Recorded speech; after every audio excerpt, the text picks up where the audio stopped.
आज की वीडियो में हम लोग फैशन डिज़ाइनिंग की बहुत ही इम्पोर्टेंट टर्म्स को देखने जा रहे हैं, जो कि एज अ फैशन डिज़ाइनर के स्टूडेंट के तौर पे भी आपको पता होना चाहिए, और अगर आप लोग फैशन के बिज़नेस से रिलेट करते हो तो भी आपके लिए जानना बहुत ज़रूरी है।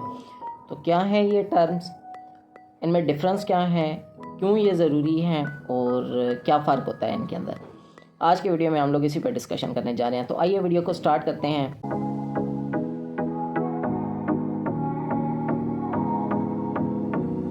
अस्सलाम वालेकुम।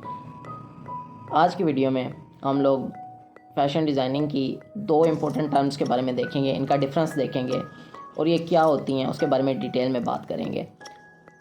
मेरी आप लोगों से यही रिक्वेस्ट है कि वीडियो को कंप्लीट देखिएगा और इनके डिफरेंस को जानने की कोशिश कीजिएगा, क्योंकि ये सिर्फ़ और सिर्फ फ़ैशन डिज़ाइनर के स्टूडेंट के लिए ही नहीं बल्कि उन लोगों के लिए भी बहुत ज़रूरी हैं जो कि फ़ैशन के बिज़नेस से रिलेटेड हैं। तो क्या है ये टर्म्स और क्यों ज़रूरी हैं, इनमें डिफरेंस क्या है, आज की वीडियो में हम इसी पे बात करेंगे।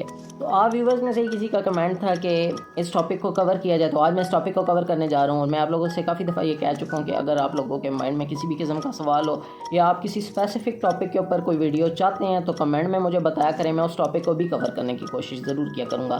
तो आज की वीडियो जो है उसका टॉपिक है waxing and waning. Waxing and waning क्या होता है?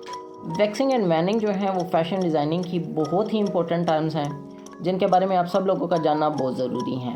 क्या होता है ये वैक्सिंग एंड वैनिंग, अभी हम लोग इसके बारे में देखते हैं। फैशन की इंडस्ट्री में जो वैक्सिंग एंड वैनिंग होती है वो साइक्लिकल नेचर होती है किसी भी ट्रेंड या स्टाइल की। अब साइक्लिकल नेचर क्या होती है? साइक्लिकल नेचर का मतलब ये होता है कि कंटिन्यूसली चेंज होना, ठीक है, यानी कि कोई भी चेंज है ना तो वो कंटिन्यूसली चेंज हो रही है। अब हम देखते हैं वैक्सिंग और वैनिंग में क्या फ़र्क है। सबसे पहले हम लोग बात करते हैं वैक्सिंग में। तो वैक्सिंग रेफ़र करता है किसी भी ट्रेंड या स्टाइल की कंटिन्यूसली पॉपुलैरिटी को, यानी कि कोई भी स्टाइल आता है, कोई भी ट्रेंड आता है तो वो जो है मुसलसल जो है वो पॉपुलैरिटी गेन कर रहा होता है। तो ये जो है आसान वर्ड्स के अंदर वैक्सिंग की डेफिनेशन है। वैक्सिंग के अंदर जो स्टाइल और जो ट्रेंड होता है वो एक तो मुसलसल पॉपुलैरिटी गेन कर रहा होता है और दूसरी तरफ बहुत ही ज़्यादा प्रोमिनेंट होता जा रहा होता है फ़ैशन की पूरी इंडस्ट्री के अंदर। और ये किस वजह से होता है? ये न्यू डिज़ाइनर्स की वजह से हो सकता है, ये कुछ नई चीज़ों से इंस्पायर हो के चीज़ बनाई जाए तो उसकी वजह से हो सकता है। इसकी काफ़ी सारी रीज़न्स हो सकती हैं। तो न्यू डिज़ाइनर्स आएँ, वो कुछ ऐसी इनोवेशंस लेके आएँ जो कि आते ही पॉपुलैरिटी गेन करना शुरू कर दें, तो इसको वैक्सिंग कहा जाता है।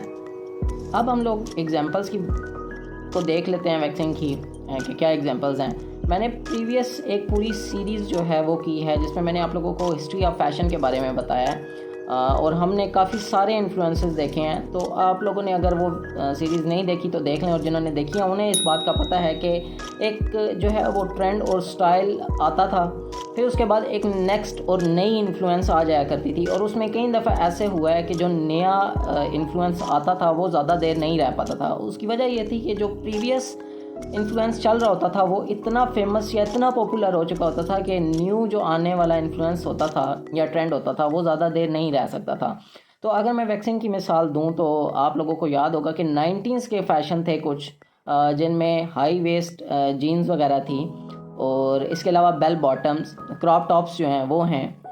ये आज के दौर में भी प्रेजेंट हैं, और आप लोग देख सकते हो कि इतना अरसा गुजर जाने के बाद बीच में न्यू इन्फ्लुएंसेस आए, कुछ इनकी पॉपुलैरिटी कम हुई लेकिन अगेन ये जो है इनकी पॉपुलैरिटी जो है वो इंक्रीज़ होना शुरू होगी, और इवन आज के प्रेजेंट टाइम में भी इनका जो ट्रेंड है वो दोबारा से सेट हो चुका है। इसके अलावा चॉकर्स की अगर मैं मिसाल दूँ तो चॉकर्स पहले वक्तों में पहना करते थे, और अभी अगर आप लोगों ने नोटिस किया हो तो लेडीज़ के अंदर ये फिर से एक ट्रेंड बनता जा रहा है। तो ये वैक्सिंग की कुछ जो है वो एग्जांपल्स हैं कि काफ़ी अरसा गुजर जाने के बाद बीच में नए ट्रेंड्स आए और इनकी पॉपुलैरिटी में थोड़ा जो है वो कमी हुई, और दोबारा से ये जो है अपनी पॉपुलैरिटी जो है वो गेन कर चुके हैं। Waning on the other hand, कोई भी ट्रेंड या स्टाइल जब अपनी पॉपुलैरिटी को लूज़ कर रहा होता है, यानी कि उसकी पॉपुलैरिटी में कमी आ रही होती है, तो उसको हम वैनिंग कहते हैं। ये किस वजह से हो सकता है? इस वजह से हो सकता है कि इतना कुछ सोच समझ के या इतना कुछ क्रिएटिव ना बनाया जा रहा हो जो कि लोगों को पसंद ना आ रहा हो ज़्यादा तौर पे,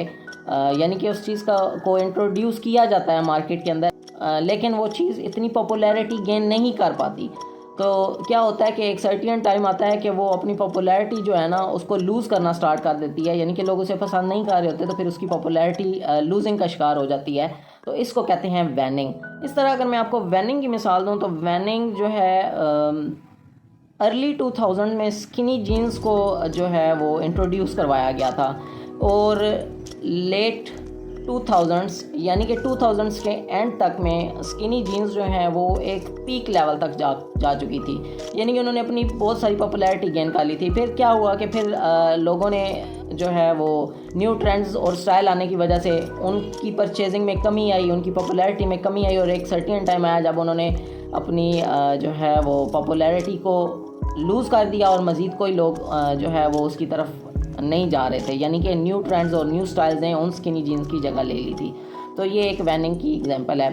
फ़ैशन की हिस्ट्री में हमने ये चीज़ें कवर की हैं बड़ी अच्छे से, और हमने देखा है कि कौन से स्टाइल्स उस टाइम पे काफ़ी टाइम तक इन्फ्लुएंस के अंदर रहे, काफ़ी डेकेड्स तक उन्होंने अपना इन्फ्लुएंस कायम रहा, और कुछ ऐसे स्टाइल्स थे जो कि एक सर्टेन टाइम पीरियड तक चले और उसके बाद बस वो ख़त्म हो गए, और कुछ ऐसे हैं कि जो सर्टेन टाइम्स के बाद रिपीटेशन पे आए, यानी कि उसके बाद किसी दूसरे डेकेड में किसी नए इन्फ्लुएंस ने उनकी जगह ली, लेकिन फिर दोबारा से वो जो है अपनी जगह जो है अपनी पॉपुलैरिटी बनाने में कामयाब हो गए। तो फैशन डिज़ाइनर के स्टूडेंट होने के तहत आप लोगों को इन चीज़ों का पता होना बहुत ज़रूरी है। अगर आप फैशन की जो है वो इंडस्ट्री से बिलोंग करते हो, अगर आपका बिज़नेस है फैशन के जो है हवाले से, तो भी आप लोगों को ये वैक्सिंग एंड वैनिंग के बारे में पता होना बहुत ज़रूरी है।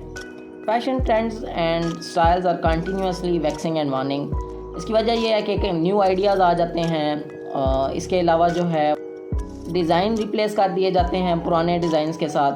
तो काफ़ी सारी चीज़ें होती हैं जो चलती रहती हैं, लेकिन आप लोगों को माइंड में रखना ये बहुत ज़रूरी है कि कंटिन्यूसली ना तो वैक्सिंग होती है ना वार्निंग होती है। ये एक साइकिल होता है जो कि सर्टेन टाइम तक रहता है और उसके बाद इनकी रिपीटेशन होती है, यानी कि कोई भी जो स्टाइल है ना वो एक सर्टेन टाइम तक अपनी पीक पोजीशन पे रहता है, उसके बाद न्यू ट्रेंड्स आते हैं, फिर वो न्यू ट्रेंड्स अपनी जगह बनाने की कोशिश करते हैं और कई दफ़ा वो पुराने ट्रेंड की जगह ले लेते हैं।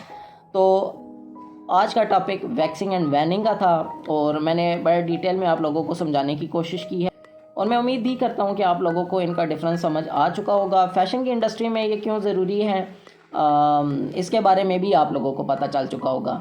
और ये सिर्फ फ़ैशन की ही इंडस्ट्री के अंदर जो है वो ज़रूरी नहीं है, ना इम्पोर्टेंस रखते हैं, ना इस तरह से होता है, बल्कि ये जो बाकी डिज़ाइनिंग की इंडस्ट्रीज़ हैं उनसे भी रिलेट करता है, उनके अंदर भी वैक्सिंग एंड वैनिंग का प्रोसेस होता है।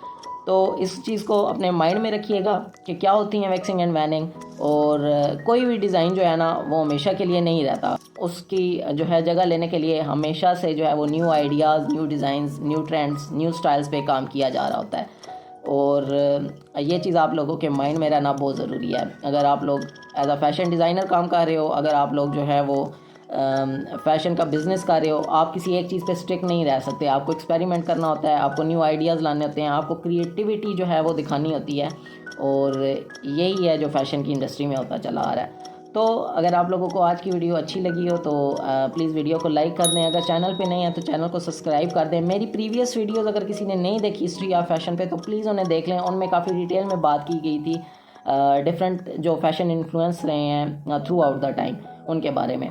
तो मज़ीद अगर आप लोगों का कोई सवाल है तो आप लोग कमेंट सेशन में मेरे से पूछ सकते हैं। अगर किसी को फिर स्पेसिफिक टॉपिक पे वीडियो चाहिए हो तो वो भी मुझे बताइएगा, मैं उस टॉपिक को भी कवर कर दूँगा। आज के लिए इतना ही, अपना बहुत सारा ख्याल रखिएगा। मुझे कमेंट में ज़रूर बताइएगा कि आप लोगों को वीडियो कैसी लगी, और अगर किसी का कोई सवाल है तो ज़रूर पूछेगा। मिलेंगे नेक्स्ट वीडियो में, अपना बहुत सारा ख्याल रखिएगा। अल्लाह हाफ़िज़।